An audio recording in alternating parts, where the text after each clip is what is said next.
రాసిన లేఖపై ఎమ్మెల్సీ కవిత క్లారిటీ ఇచ్చారు. లేఖ రాసిన విషయం నిజమే కానీ ఆ లేఖ ఎలా బహిర్గతమైందనేది తెలియదన్నారు. కేసీఆర్ చుట్టూ కుట్రలు జరుగుతున్నాయన్నారు కవిత. అమెరికా పర్యటన ముగించుకుని హైదరాబాద్కు వచ్చిన కవితకు శంషాబాద్ ఎయిర్పోర్ట్లో జాగృతి కార్యకర్తలు, అభిమానులు ఘన స్వాగతం పలికారు. ఇక కేసీఆర్ దేవుడని, ఆయన చుట్టూ కొన్ని దెయ్యాలున్నాయని అన్నారు కవిత. కేసీఆర్కు లేఖ రాసిన మాట వాస్తవమేనన్నారు. లేఖ రాయడంలో పర్సనల్ ఎజెండా ఏమీ లేదన్నారు. తమ పార్టీ నేతలు అనుకున్నదే లేఖలో పేర్కొన్నానని కవిత చెప్పారు. అంతర్గతంగా రాసిన లేఖ బయటకు రావడం వెనుక కుట్ర జరిగిందని కవిత ఆరోపించారు. లేఖ లీక్ చేసింది పార్టీలోని కోవట్టులేనన్న అనుమానం వ్యక్తం చేశారు. తమ నాయకుడు కేసీఆర్ నాయకత్వంలో పనిచేస్తానని కవిత చెప్పారు. లేఖ లీక్తో కాంగ్రెస్, బీజేపీలు సంబరపడిపోతున్నాయని విమర్శించారు. కేసీఆర్కు ఎమ్మెల్సీ కవిత రాసిన లేఖతో తెలంగాణ రాజకీయాల్లో ప్రకంపనలు వచ్చాయి. అమెరికా నుంచి హైదరాబాద్కు వచ్చిన ఆమెకు స్వాగతం పలికేందుకు ఆమె మద్దతుదారులు శంషాబాద్ ఎయిర్పోర్ట్కు తరలి వచ్చారు. సామాజిక తెలంగాణ లక్ష్యంగా పనిచేస్తున్న ఎమ్మెల్సీ కవితకు స్వాగతం, సుస్వాగతం అంటూ ప్లకార్డులు, బ్యానర్లను ప్రదర్శించారు.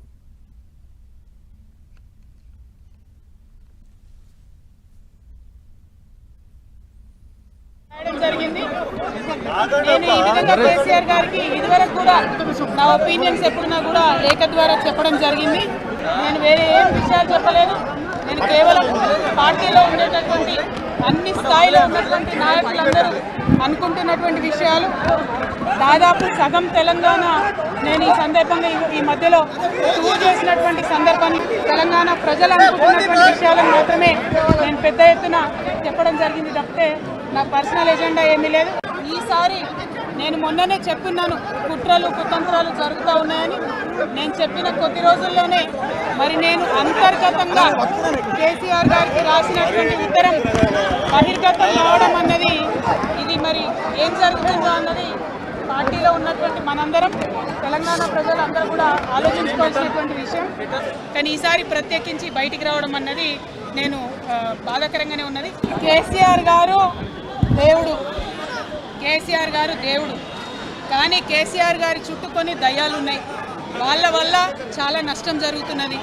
పార్టీలో ఉండేటటువంటి నాకు, నేను కేసీఆర్ గారి కూతుర్ని, అంతరంగికంగా నేను రాసినటువంటి లేఖనే బయటికి వచ్చిందంటే మరి ఇతర సామాన్యుల సంగతి, ఇతరుల పరిస్థితి ఏంటి పార్టీలో అన్నది ఇవాళ చర్చ జరగాల్సినటువంటి అవసరం ఉన్నది.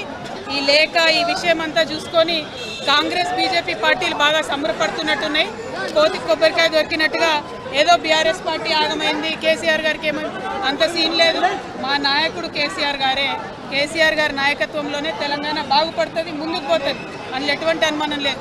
కేసీఆర్ గారి నాయకత్వంలోనే బీఆర్ఎస్ పార్టీ కూడా ముందుకెళ్తుందని చెప్పి నేను బలంగా నమ్ముతాను. పార్టీలో ఉన్నటువంటి చిన్న చిన్న లోపాలను డిస్కస్ చేసుకొని, సవరించుకొని, కోవట్లను పక్కకు జరుపుకుంటూ ముందుకు పోతే పార్టీ 10 కాలాల పాటు చల్లగుంటుంది అనేటటువంటి నా భావన.